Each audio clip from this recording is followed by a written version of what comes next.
Now there's three things generally that you can go after right away, depending on if they're seated. If they're seated, my goal right away is to get this person and put them on their back. I don't want to fight Sophia if she's sitting up, because she has the option at any point in time here, if I don't apply the right type of force right away, she has the option to just stand up. Literally. And now we're wrestling. If she's down, I want her down, I want her to stay down, so I want to immediately apply force to keep her there. The first one, it's really basic. This is like one of the first things Heath taught me. And if you do this, right, and it pisses off your gym partners, and you probably just have to find new partners, because it's Jiu Jitsu, right? This shit's a fight, and this is just an effective technique to get them on the ground, right? First one being range.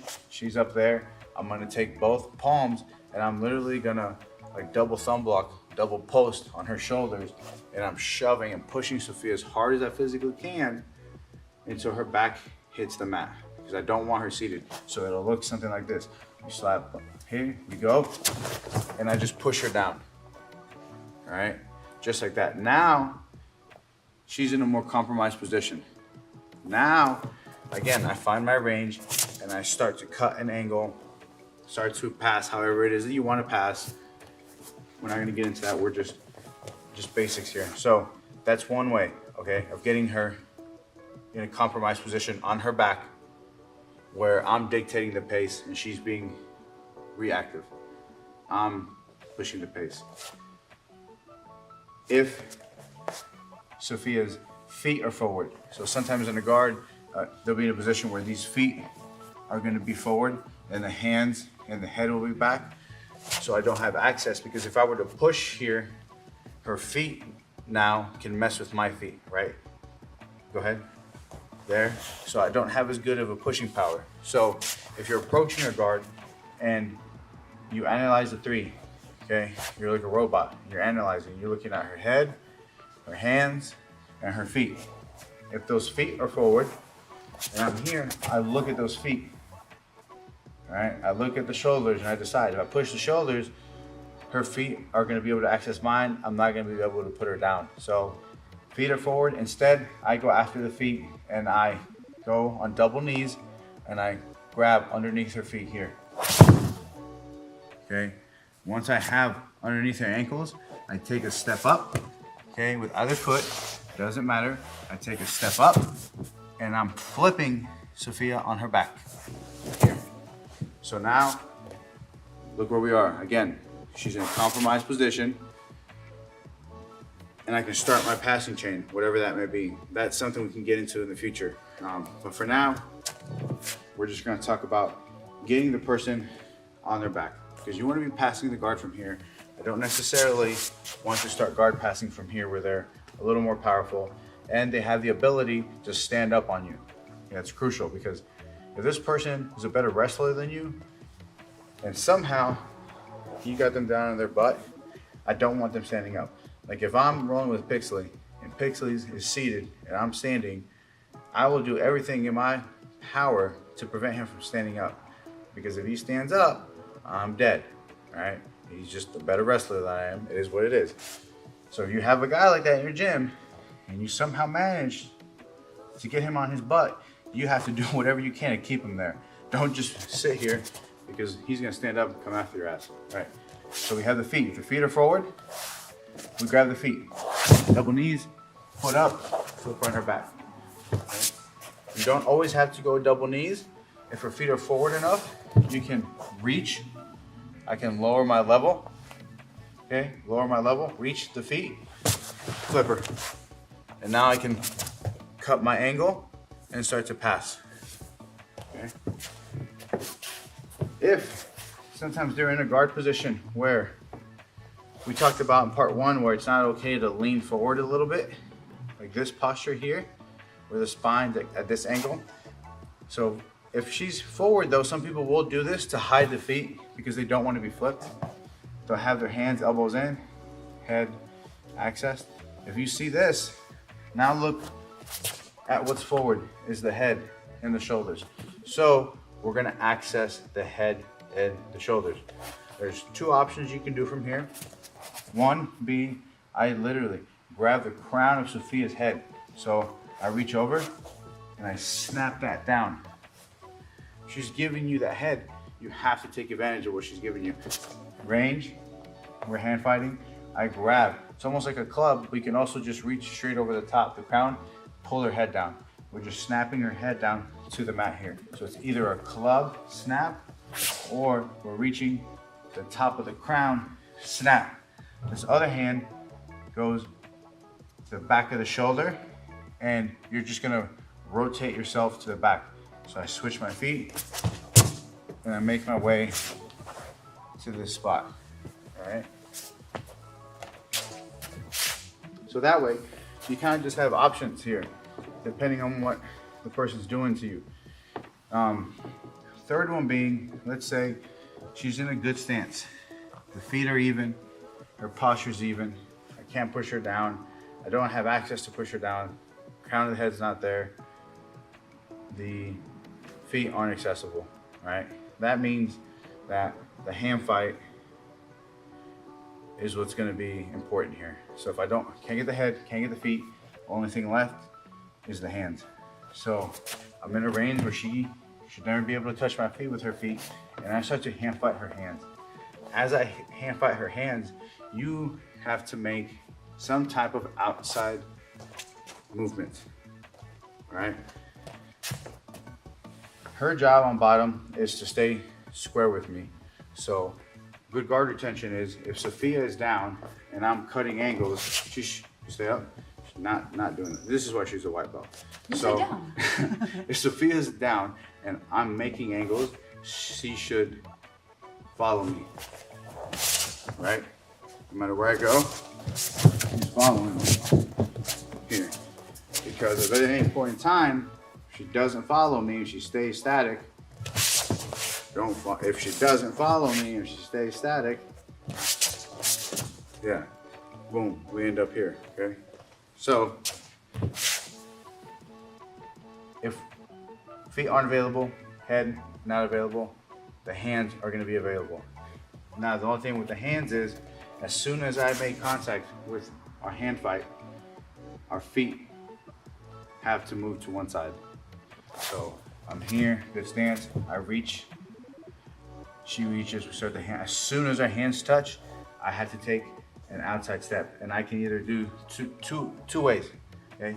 I can shuffle step here and get here on her to where she's gonna follow me, and then now I can push her down as she's trying to square up with me. Remember, the ultimate goal is to get her on her back. The other one is gonna be cross stepping, okay? So I'll do this without grabbing her. So shuffle stepping, right, is I switch my feet. So I just shuffle, what it looks like to the other side, okay? I shuffle. Cross step is literally crossing across. So this foot goes all the way across. And I'm aiming to get past Sophia's knee here. 1, 2. Now we're at an angle. Other side, cross step, past the knee line. 1, 2. Now we're at an angle. We do both of those while we hand fight. So we're in a range. We're trying to get Sophia on her back because she's got a dangerous guard. We don't want to deal with it. So I hand fight. And look, as I'm hand fighting, I cross step. She tries to follow me, and I put her down. As she's trying to follow me, for her to follow me, okay, this way or that way, she has to get weight off her feet. Anytime that there's weight off of her feet, she's liable for a guard pass, or she's liable for me to push her back. So, stepping around your partner forces them to follow you. And by following you, they have to lift the feet off the ground. They can't just rotate like, they'd have to do something like that, which just wouldn't be effective. So, one more time on that last one. The third one is, okay, feet there, head not there, hands are there. Great. Grab the hands, cross step, actually lift those feet. You saw how easy it is to push her down. So slow motion, as I step here, she's already, look, going to follow me. And then now, instead of just not putting any kind of force forward, I'm just pushing her down. We'll do it to the other side so you can see. Okay, hand fighting, I start to step. Once I see her feet come up right here, okay, this moment right here, she's trying to square up with me, because if she doesn't, I cut an angle. Instead of not pushing her down, I continue my step forward, but I'm also using my hands here to push her down. So look, I end up angled with her on her back. So with all three positions, the same thing ends up happening. I make her uncomfortable. I'm the one to initiate the action, make her be reactive, and put her somewhere where she didn't decide to be. Some people will elect, if we're here and we roll, they might just fall straight to their back. Awesome, that's what we want them anyways, okay? We'll talk about that, you know, just basic things and how to deal with that. But for now, I want you guys to think about it in three different things, okay? We're either, she's in her guard, right? We're either attacking the hands. If the hands are forward, we're using the hands, we're stepping to the outside, and then pushing her down. And now we're passing. If the head is way forward, I'm clubbing that head. I club the head, okay? Club, crown of the head, weight on the shoulder. And then guess what? Same thing, I'm outside stepping, either cross stepping or shuffle stepping. Get to the back here, applying pressure, okay? If the feet are forward, at any point in time, the feet is the most forward thing with your partner. Grab those feet, flip them up, okay? Here, okay? I can literally flip them up, or go back up a little bit. Or if the feet are a little forward, I can drop to both knees. That way I'm a little bit safer. Then I step up 1 foot up, doesn't matter which foot. And flip her up, and then I'm immediately cutting my angle, right? So just to review, back, good dog, or good. 3, either her head's gonna be forward. If it is, we mess with that. If her hands are forward and more accessible, we mess with that. If her feet are forward, we attach those.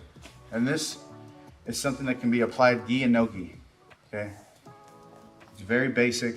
It's just a fundamental way to approach the guard before we get involved into any heavy techniques like actual grip by grip sequences. Just things to look for, right? Especially if you're a month white or even a week 1 white belt and you don't know anything and you're just in here and you're just having fun and you're just like, this is incredible. Something for you to look for guard. Okay, let me get on their feet, let me get to the outside. Let me get on their hands, let me get to the outside. Okay, let me push them down, all right? Listen, this one is probably the most effective one here. When they're in their guard, here, just shoving them down as hard as you can while you prevent any attachments. You're gonna have people, if you do this one, they're probably gonna get mad at you. But you know what? Fuck them. It's Jiu Jitsu. A little shove, it's nothing. It's just training. It's an effective technique to get them on their back. So 1, 2, 3, and we have the shove. Just a couple tips to help you have a game plan when we're up here approaching. All right. Another one's gonna be really, remember how we talked about range, is to stay standing the whole time. Don't come down to your knees right away and start your roll from here. Unless, if you're 300-400 pounds, there's a lot of shit that's not gonna apply to you. You probably can get away with this, but if you're a normal person, if you're on your knees, you just took away your biggest advantage, which is that you're able to move your hips faster than your partner on bottom. I can't really cut any angles from here. I start to do this. Get your legs just a little bit in shape so that you can be moving around, okay? Sometimes if you get quick enough here, I can just go around Sophia, okay? And if she tries to follow me, go ahead and try to follow me. See how she asked to react. And those are the moments when you take advantage of your guard passing after you've caused your reactions. So stay standing when you're passing, especially if you're passing the open guard. It makes it easier to maintain a range, makes it easier to monitor grips, makes it easier to break grips if there's grips that need to be broken. So those would be my things, my tips that I would have told white belt George when he was on top. Hey, stay standing, find your range, identify which one of the three is forward, put them on their back, okay? Put them on their back, and then get to work. So the next thing we're gonna cover is just, okay, they're on their back, what should we be looking to do from there, especially with the people that already elect to start from there, okay? Okay, so we'll keep going. Again, just white belt George, me telling him things. There's a lot of things I would tell him, and it probably wouldn't be about jiu-jitsu. It'd be about all kinds of wild shit. That's for another time. But